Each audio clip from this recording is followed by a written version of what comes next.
우리 서로 축복하며 인사하겠습니다. 사랑합니다. 축복합니다. 사랑합니다. 축복합니다. 사랑합니다. 반갑습니다. 네, 한 번 더 인사할까요? 곁에 앉아주셔서 감사합니다. 곁에 앉아주셔서 감사합니다. 네, 감사합니다.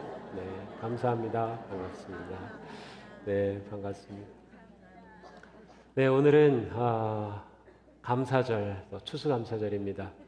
네, 우리 가운데 농사 지는 분들은 거의 없죠. 몇 분 정도 글쎄요, 농사를 주업으로 하시는 분은 거의 없는 것 같아요.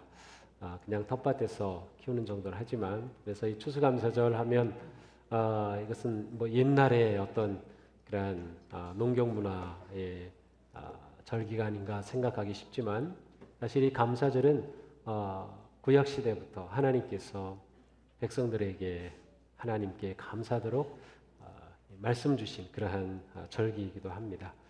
감사절 하면 어떤 생각이 맨 처음 떠오르나요? 여러 가지가 떠오를 수 있겠습니다. 저도 해마다 떠오르는 생각이 달라요. 어떤 때는 어릴 때 막 추수한 거 벽가 많이 쌓아놓고 배추 무 이렇게 쌓아놓고 막 시골에서 예배 드리고 예배 후에 온 교인들이 시루떡 나눠 먹고 막 하던 그런 게 떠오르기도 하는데, 올해는 감사절 하니까 제게 두 여인이 떠올랐습니다. 그 두 여인이 누굴까? 어머니하고 제 아내예요. 어머니께서 건강을 지키시려고 이렇게 산에 오르시던 모습이 이렇게 떠올랐어요. 그리고 제 아내가 요즘 저에게 부쩍 잘해주거든요. 뭔가 좀 수상해요. 사실 수상한 건 제 아내가 아니라 제가 수상한 겁니다. 참 고마운 마음이 들었습니다. 글쎄요, 감사절 하면 어떤 생각이 떠오를까요? 정말 우리는 감사하는 사람인가? 이렇게 물어봅니다. 또 우리 교회 성도님들은 정말 감사하는 성도님들인가? 우리는 정말로 참된 감사의 기쁨과 은혜를 누리며 사는가? 이렇게 물어보게 됩니다. 한동안 한국에서는 감사와 관계된 한 책이 베스트셀러였습니다. 지금도 많이 팔리는 것 같은데요. 호주의 한 TV의 프로듀서이고 또 방송 작가이기도 한 론다 번이라고 하는 분이 지은 책입니다. Secret. 많이 본 것 같죠? 광고도 엄청 해댔어요. Secret이라고 하는 이 책의 부제는 이렇게 되어 있습니다. 수세기 동안 단 1%의 사람들만이 알았던 부와 성공의 비밀. 그 비밀이에요, 시크릿이. 어떻게 성공한 인생이 되고 부를 쌓는 인생이 될 것이냐라는 그러한 책입니다. 그렇게 권하고 싶은 책은 아닌데, 제가 이 책을 언급하는 것은 사실 이 책 자체는 그냥 평범해요. 우리가 이미 듣던 얘기예요. 가장 그 밑바닥에는 적극적인 사고, 긍정적인 심리학 이런 것이 밑에 쫙 깔려 있는데, 정말 자기 뜻을 이루어가기 위한 두 가지 방법을 제시합니다. 이 두 가지만 하면 자기 목표를 이룬다는 거예요. 근데 그 첫 번째가 감사예요. 감사. 이분이 예수님을 믿는지 아닌지는 모르겠어요. 그런데 일반적인 세상 성공에 관한 그러한 책에서조차 성공하는 인생의 가장 중요한 열쇠가 감사라고 말하는 것에 제가 깜짝 놀랐어요. 왜냐하면 그리스도인은 다른 말로 표현하면 감사의 사람이기 때문에 그래요. 그리스도인은 감사의 사람. 근데 우리는 그리스도인이 감사의 사람이라고 하는 이미지를 그렇게 잘 그리고 있지 않은 것 같아요. 내가 그리는 진짜 그리스도인의 모습은 어떤 모습인가요? 그런 모습 그려보기도 하나요? 이 시크릿이라는 책에서 두 가지가 하나는 감사하고 하나는 그림 그리기예요. 내 인생의 그림을 그려보나요? 정말 내가 진짜 훌륭한 성도가 된다면 나는 이런 모습일 거야. 그런데 그 모습에서 빼놓을 수 없는 것이 바로 감사입니다. 성도는 감사의 사람입니다. 성경은 곳곳에서 감사하라, 감사하라고 말씀하고 있어요. 우리가 성경을 읽고 성경이 우리 삶을 만들어가는 사람이라면 우리는 당연히 감사의 사람이 되어야 마땅합니다. 그런데 사실 보면은 그렇지 않은 것 같아요. 사실은 제 얘기거든요. 지난주에 제가 감사에 관한 설교를 했어요. 그러면서 내가 감사에 관한 설교도 하고 정말 감사하는 삶이 정말 아름답다. 내가 이 한 주간 동안 어떻게 이 감사를 실천해 볼까? 그래가지고 제 마음속에 딱 그렸어요.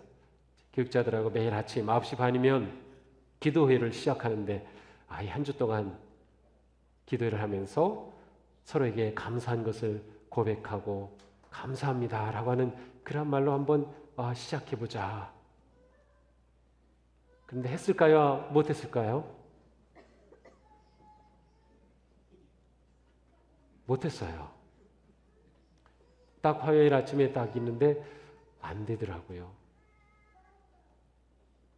그럴 용기도 없고 그럴 마음이 아니었어요. 그래서 제가 고민이 되는 겁니다. 감사를 설교하고 감사하자고 한 제가 또 구체적으로 그렇게 실천하고자 했었는데 그렇지 못한 게 뭔가 이게 문제가 있는 거였어요. 제 마음의 탱크에서 쌓여있던 이 감사가 점점 빠져나가가지고 완전히 밑바닥을 치고 있는 제 모습을 보았어요. 제 눈에는 부정적인 것만 보이고 안 되는 것만 보이고 부족한 것만 보였어요. TV를 보면 막 화가 나고 운전을 하다가 신경질 나고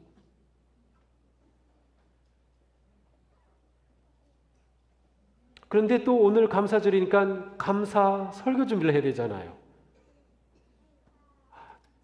정말 힘들었어요. 고민스러웠어요. 그래서 수요일부터 화요일날 제가 그렇게 시작하지 못하고 난 다음부터 이번 주 내가 못했구나 하고 목요일 저녁까지 제가 무진장 고민을 했어요.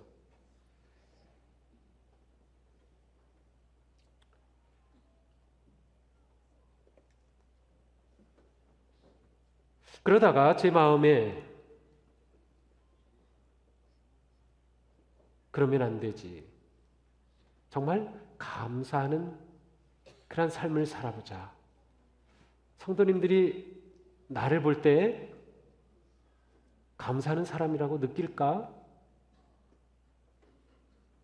예배 시간이나 만날 때는 제가 막 예쁘게 막 웃고 막 환하게 하려고 하지만 성도님들이 나를 그렇게 밝은 사람으로만 볼까?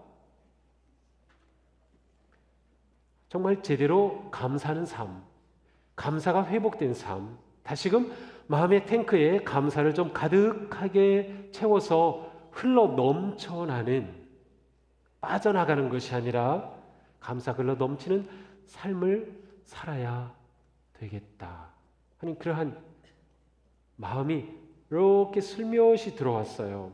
슬며시 들어왔어요. 그런데 놀랍게도 그 순간부터 제 마음이 달라졌어요.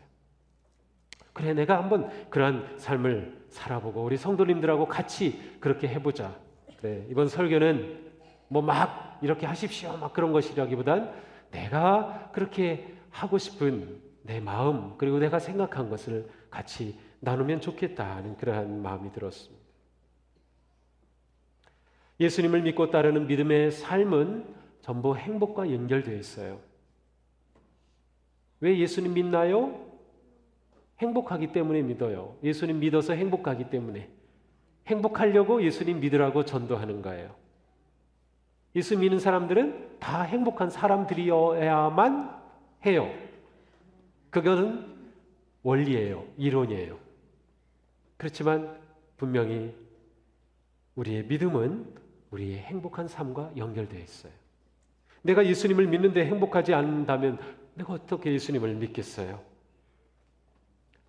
인류 역사 동안 행복은 사람이 추구할 가장 중요한 것이었어요. 나라마다 헌법에는 모든 국민은 행복을 추구할 권리가 있다. 뭐 이렇게 다 적어놓고 있어요. 그리고 많은 사람들이 이것이 행복이다. 이렇게 하면 행복해진다. 다 이야기했어요. 물론 관점과 견해가 다 다르긴 하지만 그만큼 행복하게 살고자 하는 그러한 열망이 있고 또 행복하게 살기를 다 원하기 때문이죠. 그 가운데 우리는 그리스도인으로서 정말 행복한 삶을 살고자 하는 것이죠. 예수님의 행복학은 이렇게 시작이 됩니다. 마음이 가난한 사람은 행복하다. 하늘나라가 그들의 것이다. 슬퍼하는 사람은 행복하다. 그들은 위로를 받을 것이다. 온유한 사람은 행복하다. 그들은 땅을 차지할 것이다. 옳은 일에 줄이고 목마른 사람은 행복하다. 그들은 만족할 것이다. 자비를 베푸는 사람은 행복하다. 그들은 자비를 입을 것이다. 마음이 깨끗한 사람은 행복하다. 그들은 하나님을 뵙게 될 것이다. 평화를 위하여 일하는 사람은 행복하다. 그들은 하나님의 아들이 될 것이다. 마음에 드나요? 그래서 행복하겠어? 아마 그러한 반응이 일반적일지도 모르겠어요. 분명히 예수님의 행복학은 세상의 것과는 다릅니다. 왜냐하면 세상에서는 이래가지고는 행복할 것 같지 않기 때문이죠. 어떻게 가난한 사람이 행복하죠? 어떻게 눈물을 흘리며 슬퍼하는 사람이 행복하죠? 어떻게 의로운 것 때문에 고통당하는 사람이 행복하죠?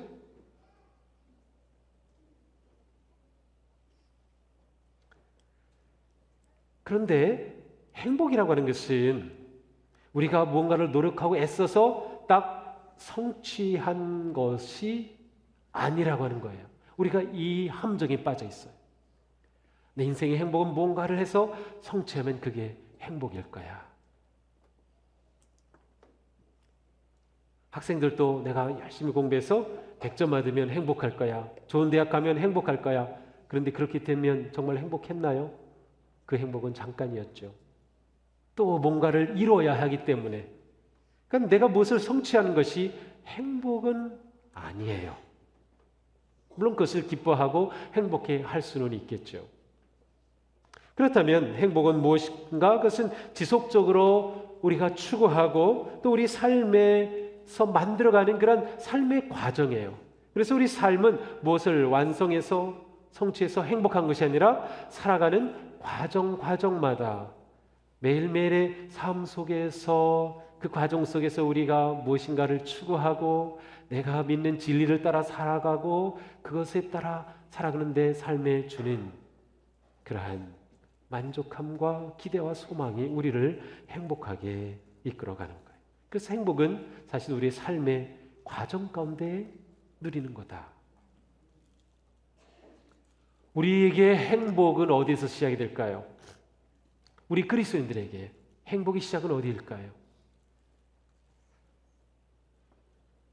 행복의 시작을 말해주는 사람들은 제가 거의 못 봤어요. 이건 행복한 삶입니다. 이렇게 하면 행복해집니다. 라고 말하지만 행복의 시작이 뭐로부터 되는지에 대해서는 사실 정확히들 몰라요. 근데 우리 그리스도인들에게는 이 행복의 시작이 분명합니다. 우리에게 행복은 하나님을 알고 하나님을 경험하고 그리고 하나님의 사랑을 받는 것으로부터 행복의 시작이 됩니다. 하나님을 알고 하나님을 만나고 하나님의 사랑을 받음으로부터 행복이 시작이 돼요. 왜냐하면 우리는 우리 스스로가 태어난 것이 아니라 하나님께서 이 땅에 우리를 보내주셨기 때문에 우리는 피조물이에요. 하나님은 창조주이시고 창조주 하나님이 우리를 이 땅에 보내실 때는 우연히 거저 아무렇게나 보내신 것이 아니라 하나님의 계획과 섭리와 뜻 가운데 우리를 보내셨어요. 그러므로 나를 이 세상에 보내신 나에게 생명을 주신 하나님을 알고 그 하나님을 만나고 그 하나님의 사랑을 내가 깨닫게 될 때 거기서 진짜 행복이 시작이 되는 거죠. 네이버 사전에서는 행복을 이렇게 정의합니다. 생활에서 충분한 만족과 기쁨을 느끼어 흐뭇한 상태. 삶 속에서 만족과 기쁨을 느끼어서 내 존재가 흐뭇한 상태라고 합니다. 제가 볼 때는 아주 좋은 행복의 정의인 것 같습니다. 아주 쉽지만 굉장히 중요한 의미가 담겨져 있어요. 내 존재가 어떠냐가 행복을 결정한다는 말이죠. 내 존재가 나에 대해서 흐뭇하게 느끼는 거예요. 아, 나는 정말 귀한 사람이야. 나는 귀한 존재야. 나는 복된 존재야. 내 존재를 흐뭇하게 느끼면 그게 행복이라는 거예요. 그런데 내 존재가 흐뭇하게 어떻게 느껴질 수 있을까요? 내 생명의 가치, 내 존귀함은 어떻게 느낄까요? 하나님이 나를 보내셨음을 발견할 때예요. 왜냐하면 하나님이 나를 이 세상에 함부로 보내신 것이 아니야. 계획과 뜻 가운데 나를 보내셨어. 그리고 내가 이 땅에 사는 삶을 향해 하나님은 선하고 놀라운 꿈을 가지고 계시다. 아, 나는 정말 귀한 존재구나. 나는 정말 소중한 존재구나.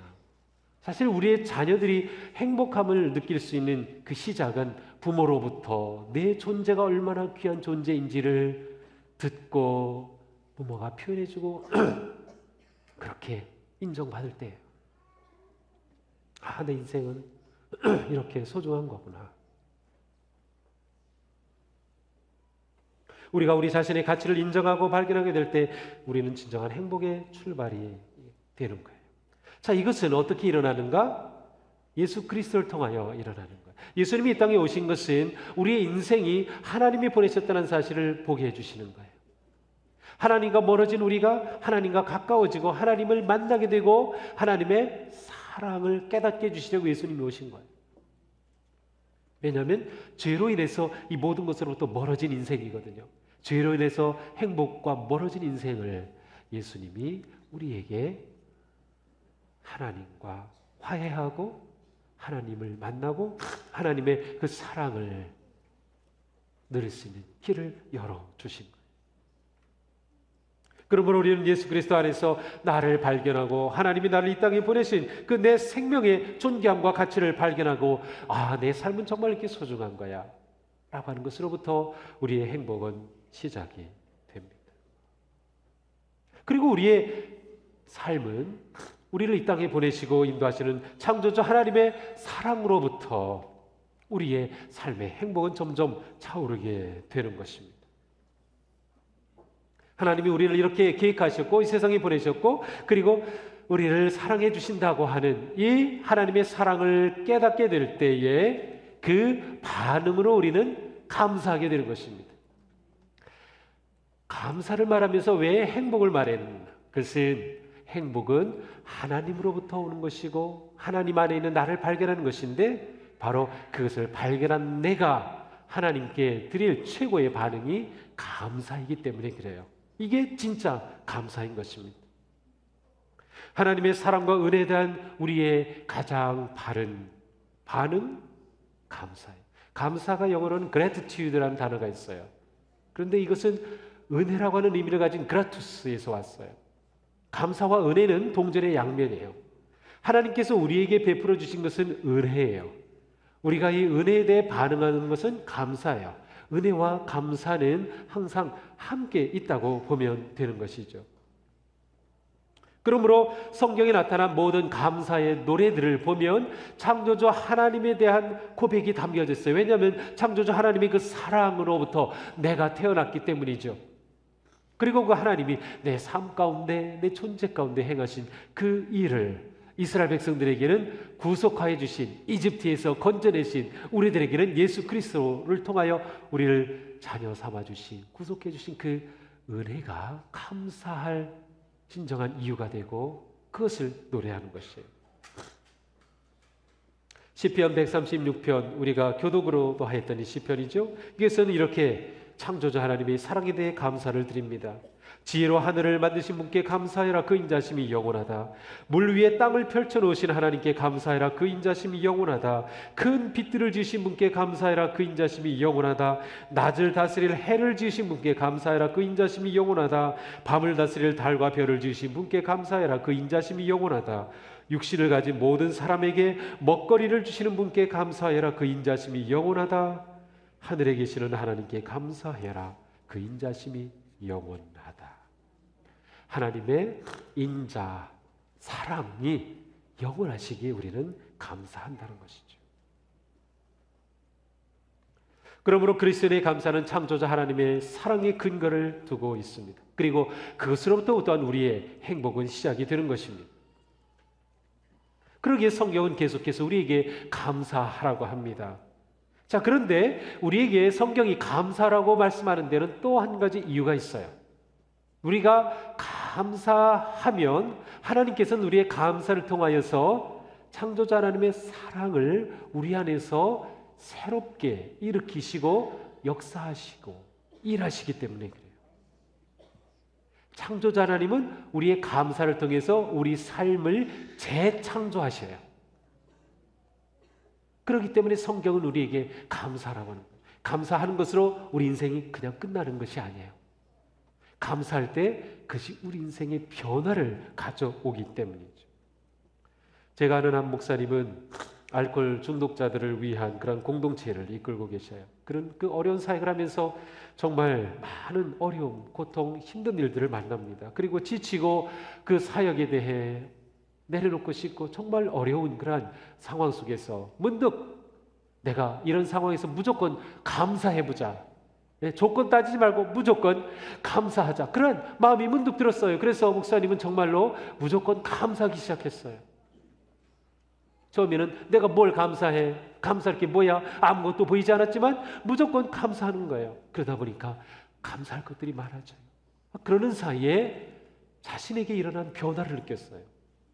2년 동안 계속 설사 때문에 아무리 약을 먹어도 안 되고 그 고통이 너무 심했는데 자기도 모르는 사이에 싹 나아버렸어요.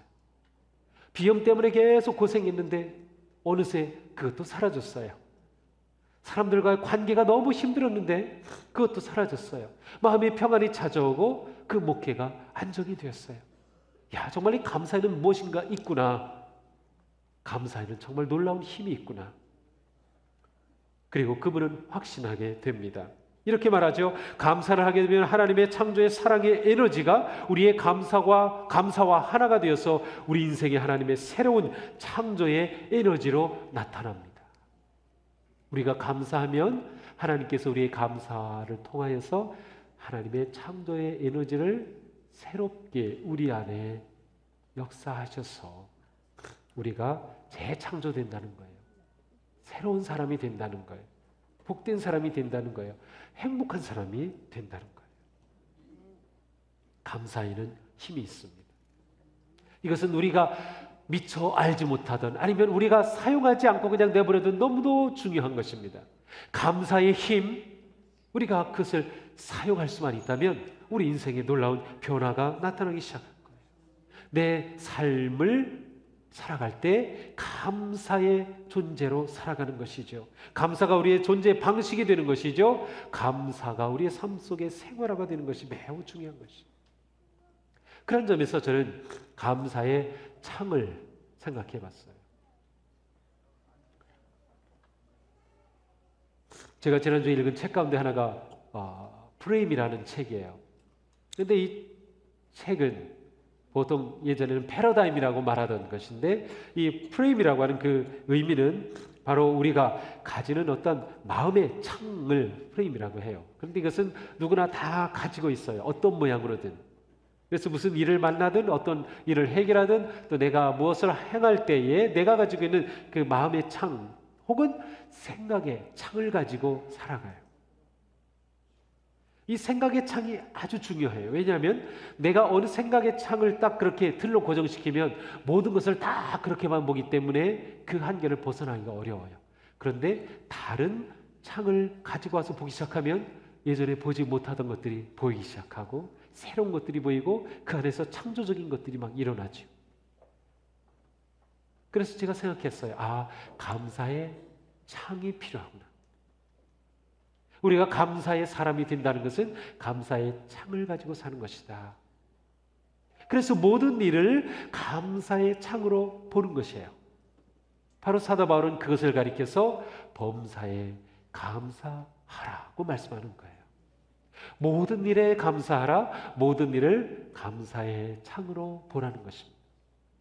민수기 13장에 가서 보면 이스라엘 백성들이 출애굽하여 홍해를 건넌 후에 광야 생활을 할 때 바란 광야에 이르러 모세가 12명의 정탐꾼을 보냅니다. 각 지파에서 한 명씩을 뽑아 40일간 가나안 땅을 정탐하고 오게 하죠. 그들이 돌아와서 12명이 똑같이 보고합니다. 우리가 본 그 땅은 정말 놀랍습니다. 젖과 꿀이 흐르는 땅입니다. 그런데 결론은 다르게 났습니다.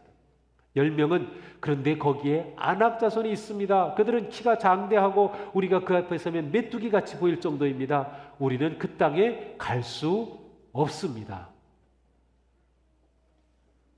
그 말을 듣고 이스라엘 백성들은 원망하기 시작합니다. 우리를 이 광야에서 죽게 하려고 건져냈느냐, 모세를 원망하고 난린. 그러나 여호수아 갈렙 두 사람은 똑같은 것을 보고 왔어요. 아낙 자손도 봤어요. 장대한 거인들도 봤어요. 그러나 말합니다. 그들은 우리의 밥과 같습니다. 우리의 밥입니다. 우리는 능히 그 땅에 들어갈 수 있습니다. 왜 그런가요? 여호수아 갈렙은 승리의 창을 봤어요. 미래의 소망의 창을 봤어요. 하나님이 우리와 함께 하신다면 우리는 그 가나안 땅으로 들어갈 수 있다는 눈으로 보게 되니까 똑같은 것을 보고서 가능성을 말하는 것이죠. 들어갈 수 있다고 보는 것이에요. 그러나 똑같은 것을 보았지만 불가능의 창을 가지고 보면 정말 불가능이 보여요. 우리가 어떤 창을 가지느냐가 중요해요. 감사의 창을 가지면 감사가 가능할 거예요. 모든 일을 그 창으로 보기 시작하면 우리의 삶에 감사할 것들이 보이는 거죠. 모든 일에 감사하게 되는 거죠. 오늘 우리가 이 자리를 나가면서 감사의 창을 딱 하나씩 품고 나가기를 바랍니다. 부정의 창, 안 된다고 생각했던 그런 모든 것들은 이제 다 빼고 감사의 창으로 마음의 창을 리모델링 하세요. 예전에 혹시 있었던 감사의 창 더러워졌죠? 때가 꼈죠? 빡빡 닦아서 씻어내고 맑고 환하게 하면 하나님의 그 놀라운 사랑의 빛이 내 마음을 비춰줄 거예요. 그리고 그 감사의 창으로 보기 시작하면 아, 이러한 것이 있었구나. 이렇게 놀라운 감사할 일이 있구나. 정말 고마운 일이구나. 보지 못했던 새로운 것들이 보일 겁니다. 그리고 우리가 감사합니다 고백할 때마다 하나님은 우리의 감사를 통하여 우리 안에 새로운 창조의 일을 이루어 가실 겁니다. 오늘 감사절을 맞아서 정말 나는 하나님 앞에 감사의 사람인가? 나는 모든 일에 감사를 하고 있는가? 그리고 나는 항상 감사의 창으로 세상을 보고 사람을 보고 살아가는가? 우리에게 아름다운 창 하나를 달고 그 감사의 창으로 세상을 보며 하나님의 사랑과 은총 안에서 아름답게 행복하게 감사로 모든 일을 이겨나가는 그런 복된 성도들이 되시기를 주님의 이름으로 축복합니다. 기도하겠습니다.